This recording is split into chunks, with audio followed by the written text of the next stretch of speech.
Good afternoon class. आज हम पढ़ेंगे बिल ऑफ एक्सचेंज।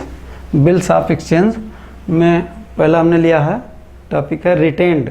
बिल का रिटेंड करना किसे कहते हैं, इसको जाना जाए। उस दिन आपने पढ़ा था कि बिल्स के केस में दो पार्टी हैं, एक ड्रावर है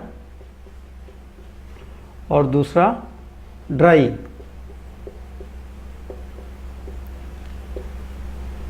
दो व्यक्ति हैं। तो आज हम केवल ड्रावर की बात करेंगे कि ड्रावर के बुक में इससे रिलेटेड क्या क्या जर्नल एंट्री की जाती है। तो पहले देखा जाए रिटेंड क्या होता है। ड्रावर को जब बिल मिल जाता है, एक्सेप्टेड बिल, तो ड्रावर उस बिल का जो है ये 5 तरह यूज कर सकता है। उसके पास 5 ऑप्शन हैं। जब उसे BR मिल जाए, BR का एक्सेप्टेंस जब मिल जाए तो किस तरह ड्रावर यूज कर सकता है, 5 ऑप्शन हैं। पहला, वो बिल को रिटेंड कर सकता है। रिटेंड करने का मतलब यह है कि मैच्योरिटी डेट तक इस बिल को अपने पास रखे रहे और मैच्योरिटी डेट पे जाके ड्राई से बिल का पेमेंट ले ले।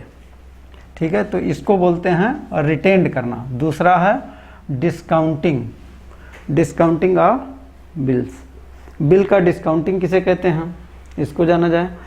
जब ड्रावर और बिल को रिटेंड नहीं करना चाहता है और रिटेंड के बजाय इस ऑप्शन को चुनता है डिस्काउंटिंग का, तो वो बिल को ले जाए, जो एक्सेप्टेड बिल मिला है उस एक्सेप्टेड बिल को कहाँ ले जाए, बैंक के पास, और बैंक को बिल दे दे। एक्सेप्टेड बिल को किसको दे दे, बैंक को दे दे, और बैंक से इस बिल के बदले में पैसे ले ले। तो इसको कहते हैं बिल का डिस्काउंटिंग कराना। तो इसके लिए जर्नल एंट्री होती है बैंक अकाउंट डेबिट,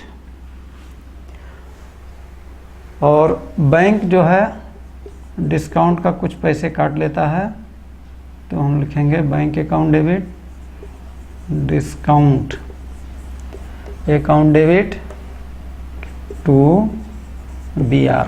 ये जर्नल एंट्री पास करेंगे किसके केस में, डिस्काउंटिंग के केस में। अगर बिल हमने बैंक से डिस्काउंट कराया है तो ये जर्नल एंट्री होगी। और किसके बुक में हम लोग सीख रहे हैं, ड्रावर की बुक में, ड्रावर्स जर्नल।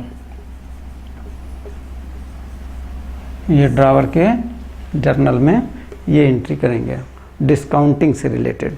अब आया तीसरा, इंडोर्समेंट। अगर वो चाहे तो डिस्काउंटिंग ना कराए, ना रिटेंड करे बिल को और ना डिस्काउंटिंग कराए, तो वो ये तीसरा ऑप्शन चुन सकता है, थर्ड वाला ऑप्शन, इंडोर्समेंट का। इंडोर्समेंट क्या होता है, इसको जाना जाए। ड्रावर जब एक्सेप्टेड बिल, ये इसको बिल मिला है और इस BR को, बिल से बिल को ड्रावर किसी अन्य व्यक्ति को दे दे, अपने क्रेडिटर को दे दे। ड्रावर किसको दे दे, अपने क्रेडिटर को। जैसे सपोज करो ड्रावर, यहाँ पे उस दिन हमने एग्जाम्पल में लिया था, ड्रावर का नाम राम और ड्राई का नाम लिया था श्याम। अब ये राम को जो एक्सेप्टेड बिल मिला है, कौन सा बिल है ये एक्सेप्टेड, ये एक्सेप्टेड बिल किसने दिया है, इसका बिल का जो एक्सेप्टेंस दिया था वो श्याम ने दिया था। तो ये बिल अगर राम किसी अन्य व्यक्ति, मान लो कि राज को दे दे, किसको दे दे, ये बिल उठा के राम राज को दे दे, तो ये कहा जाएगा कि बिल को इन्होंने इंडोर्स कर दिया है। क्या बोलेंगे इसको, इंडोर्स कर दिया। जब ड्रावर बिल को किसी तीसरे पक्ष को दे देता है तो इसको बोलते हैं बिल को इंडोर्स करना। अब इसके इंडोर्समेंट की जर्नल एंट्री देखा जाए क्या होगी।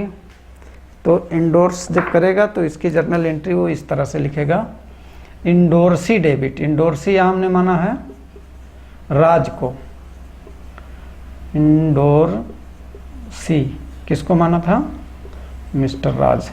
तो ये इंडोर्सी नहीं लिखेंगे, राज डेबिट लिख देंगे।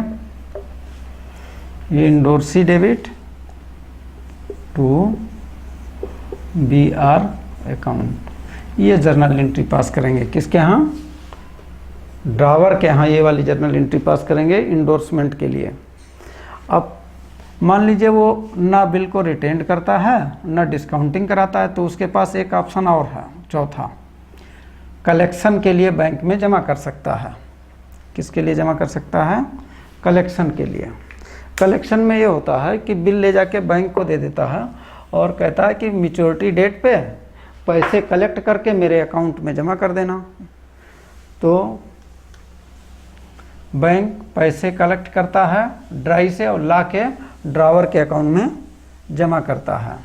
तो इसको बोलते हैं bill send to bank for collection, bill send to bank for collection. तो इसके लिए क्या एंट्री होगी देखा जाए।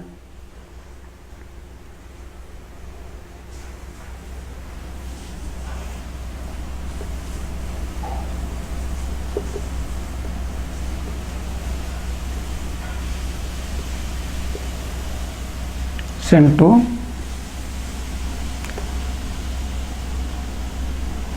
इसको ऐसे लिख दो, bills for collection account debit to BR account, bills for collection account debit to BR account. ये हो गया कलेक्शन के लिए। अगर मान लीजिए वो कलेक्शन भी नहीं कराता बिल का, तो उसके पास एक ऑप्शन और है रिवेट का।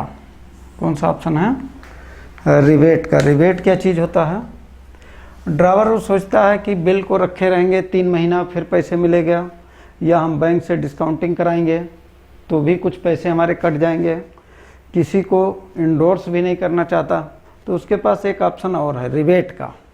वो बिल को बिल का रिवेट करा सकता है। रिवेट में क्या होता है, ड्रावर ड्राई से बात करता है और कहता है भाई 3 महीने बाद पैसे देना है आपको। सपोज करो 3 मंथ्स बाद आप दोगे तो आपको पूरे पैसे देने पड़ेंगे। पूरे पैसे का मतलब यह है, सपोज करो अगर बिल 10,000 का है, BR 10,000 का है, तो 10,000 पूरे आपको पे करने पड़ेंगे। तो 3 महीने के बजाय अगर आज ही पेमेंट कर दो तो सिर्फ 10,000 के बजाय 9,500 रुपये दे दो, हम आपको 500 रुपये का रिवेट दे देंगे। अगर ड्राई के पास पैसे है तो वो एक्सेप्ट कर लेगा, कहेगा भाई पैसा देना है 3 महीने के बाद, इससे अच्छा आज ही दे दें और 500 रुपये की हमें छूट मिल जाएगी। तो इस प्रकार अगर ड्राई को बिल देके रिवेट देकर ड्रावर अगर पैसे लेता है तो इसके कहते हैं रिवेट कराना। तो इसमें क्या जर्नल एंट्री होगी, कैश या बैंक अकाउंट डेबिट,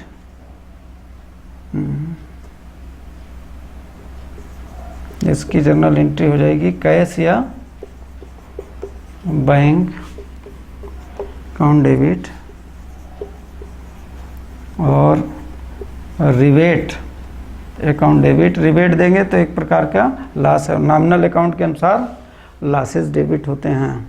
और जाएगा क्या आपके पास से, BR टू BR अकाउंट। ये रिवेट के कंडीशन में एंट्री होगी। तो आज आपने सीखा बिल ऑफ एक्सचेंज के एंट्रियाँ, और रिटेंड के लिए कोई अलग से एंट्री नहीं होती है, इसके लिए कोई अलग से एंट्री नहीं होती है, लेकिन डिस्काउंटिंग के लिए एंट्री होती है, इंडोर्समेंट के लिए एंट्री होगी, कलेक्शन के लिए होगी, रिवेट के लिए होगी। और ये जो जर्नल एंट्री हमने सीखे हैं सिर्फ ड्रावर के बुक में सीखा है। अभी ड्राई के बुक में हम बात अगले वीडियो में करेंगे कि ड्राई के यहाँ कैसे क्या एंट्री होगी। Thank you class.